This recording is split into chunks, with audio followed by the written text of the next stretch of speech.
Я говорю по-русски. मैं हिंदी बोलता हूँ. 나는 한국말을 한다. Я розмовляю українською. Hago hablar español. People say, excuse me, what is it? I don't understand. I say, I didn't say nothing. What I'm gonna say because I'm not speak good, you know. Or some people, what? What language do you speak? Is that English? So I'm not angry. Just, you are those kind of person. That's it. Good people, bad people. We have to be every day happy. You need to have a common platform where everyone can speak a common language. And I think English is one language which is actually been spoken by most of the people. I was blessed to learn that language early in my lifetime. My mother tongue is Hindi. Speaking in English, I have learned during my school time. I have started my schooling in a convent school. So we were being forced to talk in English. Otherwise, there were point system. If you don't speak in English, they will deduct your points. And if you want to succeed in your school, then it was compulsory. And so they used to force us to talk to our parents in English. I think English helped me a lot during my interviews, getting the confidence, and of course, an effective communication as well.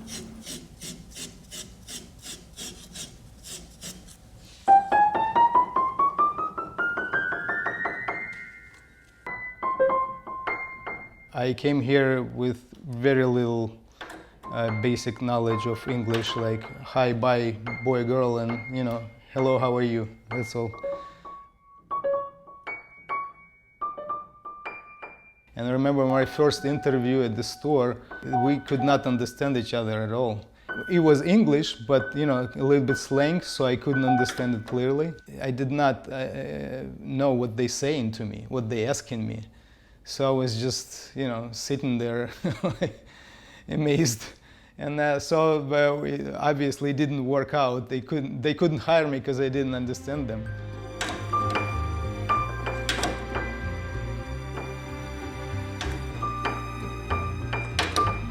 I came United States 1995. I was a high school graduate 19. I was 19. I started cosmetology. I went to school. So I was Korea. I do stylist for hair. Now I'm 53. I don't know how many years I'm doing this.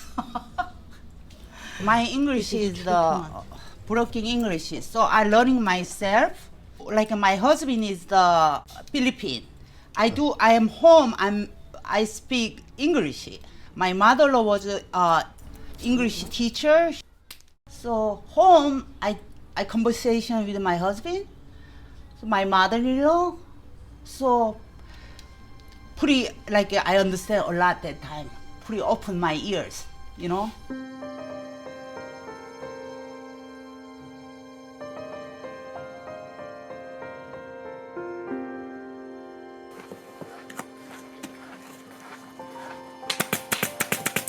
I came in 1988 from Soviet Union, and I'm a refugee from Russia. I bring with me a couple suitcases with the tools. My tools, it's my hands. So I was start to fix luggages, garment bags. I was used to work for airlines company, fix luggages, and then I decided to go to upholstery business. Any languages, it's not easy. When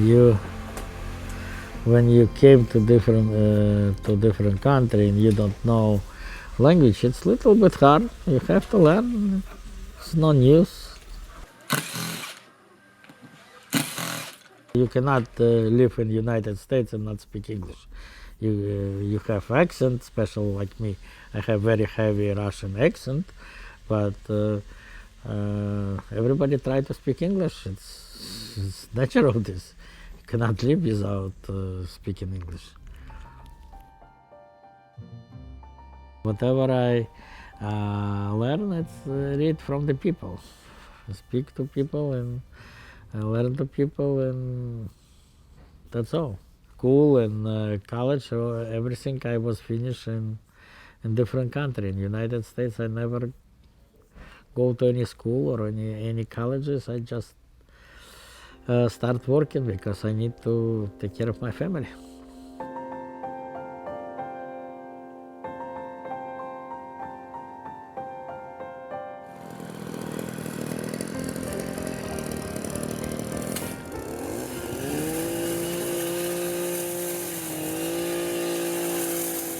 When I came here, I was 6, so I started first grade here. When I got here, there was already a ESL program, so everybody spoke Spanish. You don't have the need to speak English because the teachers will translate whatever you want to say. And little by little, they started teaching us reading, writing, and English too at the same time. My dad started the company in like around 1994, something like that. For my dad, well, it's difficult because he can't understand what they want. He knows how to do it, but he can't explain it. It's like everything. Some customers are nice, and some others are not that nice. They would make fun of him not speaking English. He wants to work with us, but he can't even take the time to learn it. That's difficult. At their age, to learn something new, it's hard. And when he talks of money, then he understands perfectly.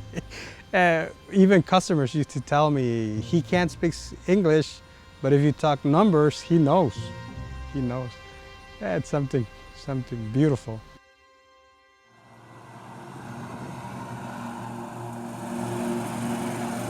With the lawn mowing, I started helping him when I was 14, and I was still in school, but only during the weekend. We used to put business cards, and they used to call us, sometimes to tell us that they needed the service, and sometimes to tell us to not go and leave garbage on their door. That's the way it is.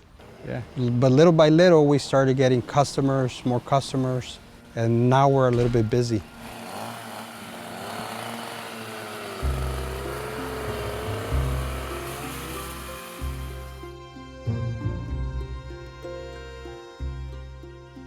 So when we are fighting about science, it's usually in English, maximally in English.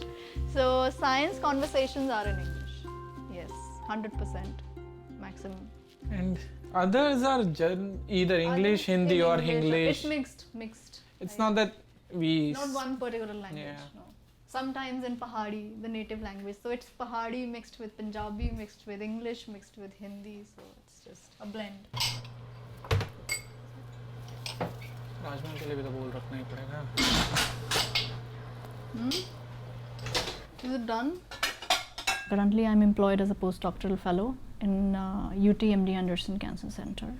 My area of research is epigenetics and molecular carcinogenesis. I hail from India, more specifically Himachal Pradesh. Salt थोड़ा कम लगेगा. रोटी वाला है.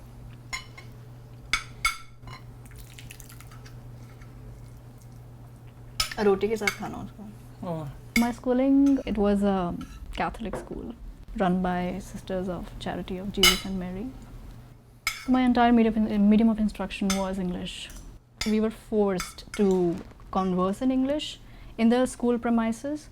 If you know about India, right from north till south, there are like more than 60 languages, and everyone speak in different language. And I may not be able to understand like Telugu, 70-80% of those languages. So it is better. So our mode of communication was always been English.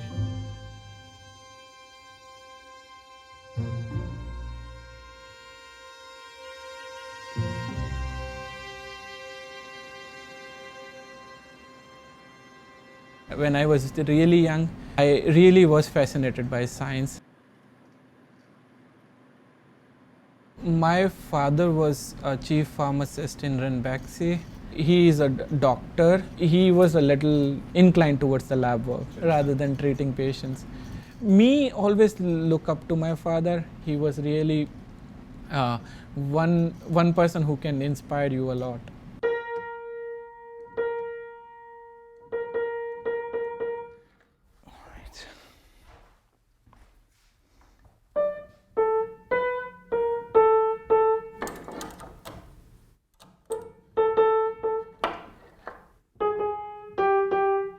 In my case, it's a family business. My father's been tuning pianos forever. He was a musician. I learned from him directly since I was like 14, 15 years old, back in Ukraine. I started going together with his jobs. If you just decide to become a piano tuner, I don't think that's possible. You need years and years of hopefully apprenticeship to go with somebody that learn it first and then keep doing it for many years. It just happened that I had this talent, I guess, for this kind of job that my father taught me, and I liked it, and since I've been doing it since for 35 years now.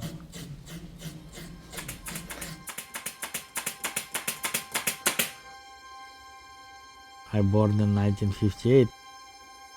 I born in Siberia and live in Kamchatka. I live in Ukraine. I live in Moldova. I live in many places because my father was politician. He has so much power from the people who is in jail. So they not send them to it was in the army, it's called strafbat for people who doesn't like country. A lot of people against government, and they became politicians. Soviet Union, it was country doesn't like people who is not listen to them. They want everybody communist. Some people not afraid to say something or go against something. And one of them is my father. He never afraid anything. Whatever he's doing, this is what he's doing. He's thinking it's right. This is why they sent him to Siberia. Siberia is for people when it's a country doesn't like them, so they send them to Siberia. 1977 for 1979, when I came from army, he was in jail. I saw him last time 1979. Approximately maybe months later, they kill him in the jail. So it was very bad time for me. I'm start drinking and lots of different things was happen with me. I love my father, but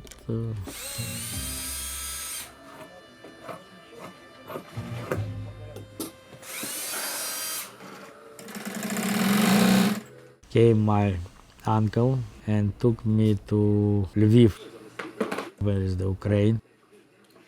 I was making shoes, rugs. He teach me lots of different things, how to fix something and make something. It's give me like direction to the life. So this is why I'm in this business, because probably him, because I know how to work with leather, I know how to work with the fabrics.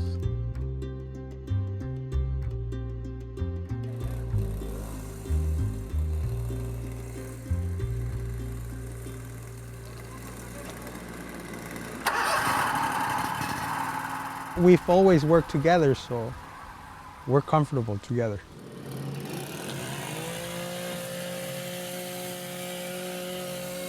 Nowadays, we're very comfortable together. You can tell because he hasn't even moved. Yeah.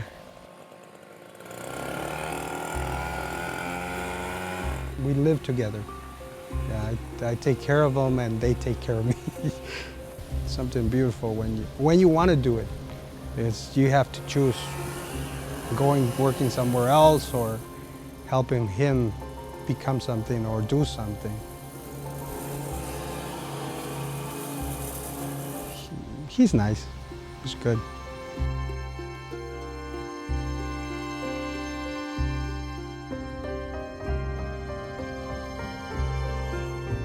I was very particular about selecting the lab where I wanted to go, so it was very difficult for me. I need to ace everything, every interview, every written exam, and everything was in English.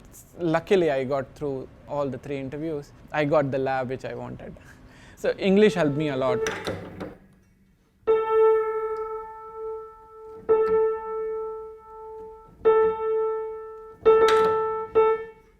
Tuning is the most advanced part of the job.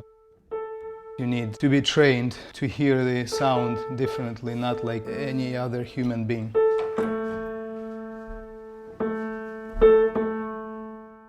It's on different level, basically. You have to hear the frequencies differently.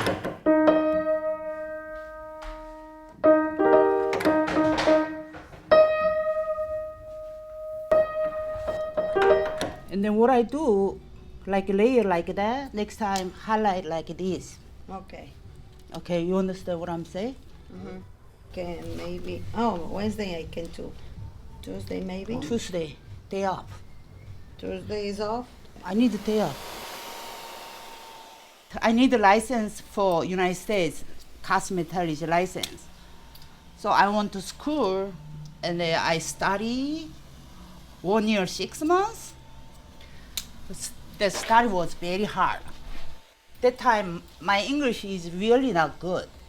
The American teacher was good. We learning about cuticle, scalp, skincare, almost like studies, doctors, very hard.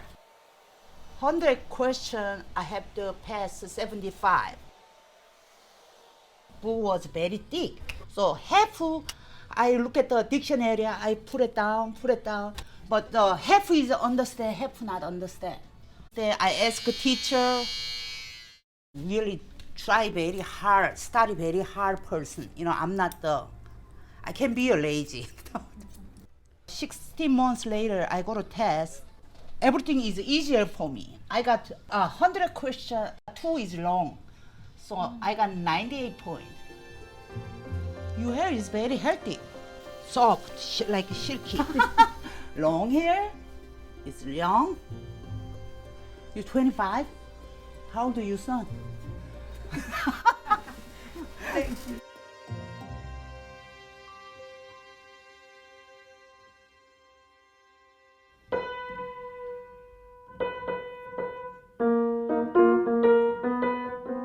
At school, back in Ukraine, in my childhood, we were kind of learning, English, but not really. But at least I knew the letters, how they sound approximately. I could read something even without understanding it, but I could read the letters.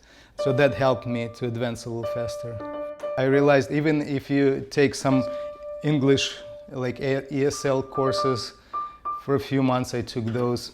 It's not really working until you start actually speaking with people.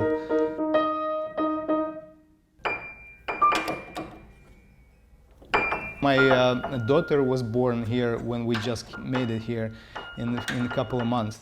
So I was learning with my daughter when she was growing up. We were speaking together when watching TV and kids' cartoons and stuff like that. Helped me like basic language skills.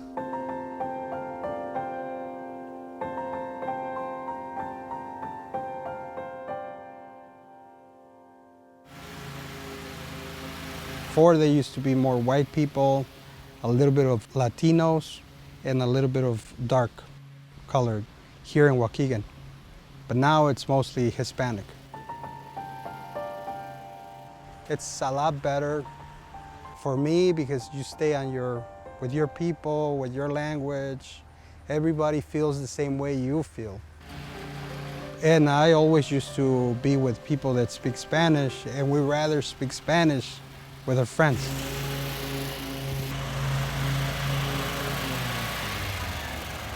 But as you go through high school, you don't have no choice. I wanted to continue with the bilingual program. They didn't want me there no more. And as you get to the regular program, most of the people don't understand you. You learn differently than them. Little by little, you get to the same level as they are with the English.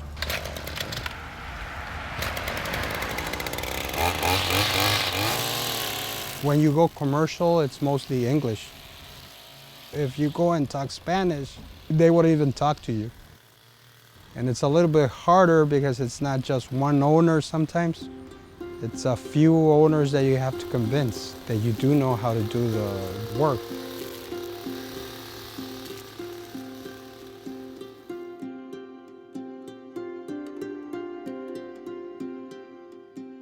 I'm working for some shop about 2 years, and then I started looking for my own salon. So I think all total my life, open the shop open the shop, sell the shop. I think 7 store. This is the last one. So one customer build it up. I have a Chinese, Philippines, I have a national, like Europe people, Italian people, Chinese people, Korean, Japan. Also, I look at the customer, explain to me a little bit, I understand everything, what kind of style, what kind of colors. So I don't have a problem for English for customer, what they want. I put the hair salon, I need to go to City Hall, I need to get the design, I have to show them. And I need to get permit for here can be a salon. That is very hard. I need to, it was short English, they asked me something, but I don't understand, I come back home, I call them again. And then finally open the shop, the inspection come out, they checking everything, change this, change this, change this. I have to change everything. But Arlington Heights, Mount Prospect, that's plain, every law is different. Very hard. I was scared to, I can open this shop. Oh my God. I put the wrong place, I was crying. This one, last one. The Mount Prospect is plain, easier. But Arlington Heights, you have to change this screw. They open. A lot of people look at me not just as a piano tuner, but as their piano doctor. They consider their pianos like their babies, for example. So I have to heal their babies. So I'm like almost part of the family.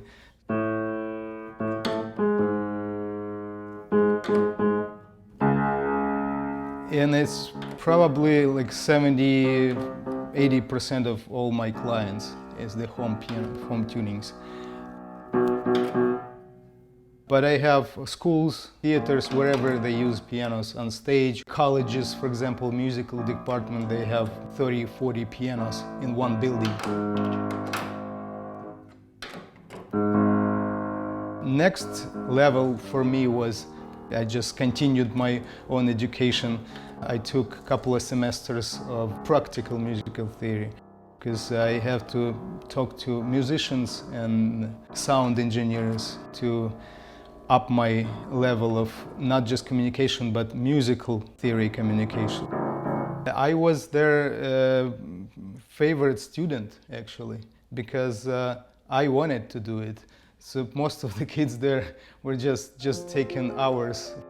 I actually wanted to advance my own knowledge. I was really curious, I was asking questions, and you know, those teachers liked me a lot.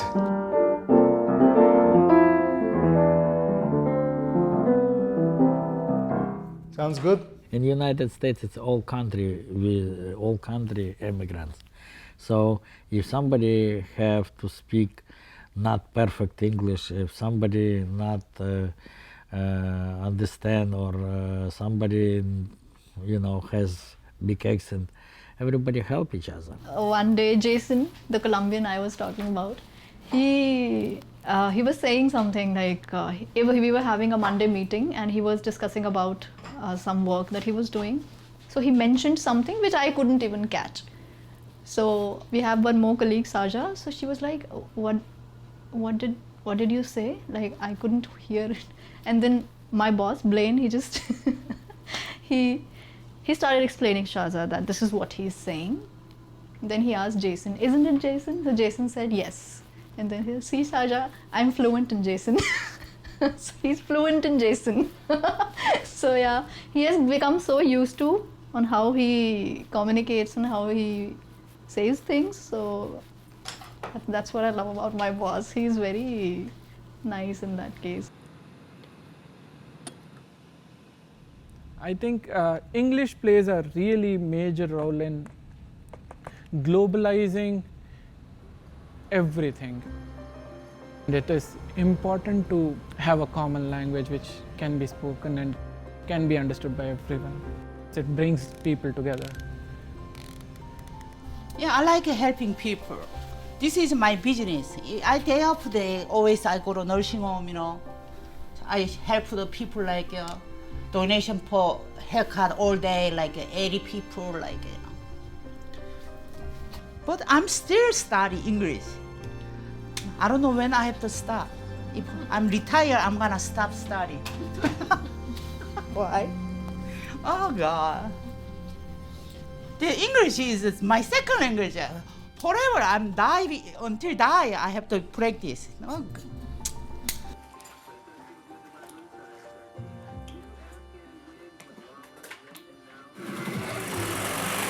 Well, even if it's hard, you have to learn. This is, I understand. You live in this country, you have to speak English. What can I say? Yeah, I'm not speaking English very good. People talk to each other. This is how I learn. I learn on the street. I understand one thing. I have to learn, and learn. English helps a lot. If you don't know English, you can't do your own work or work by yourself, because nobody's gonna understand you. But that was the idea when we moved here. We want to assimilate and become American and get inside this culture, and you need language for that. Word by word, step by step, day by day.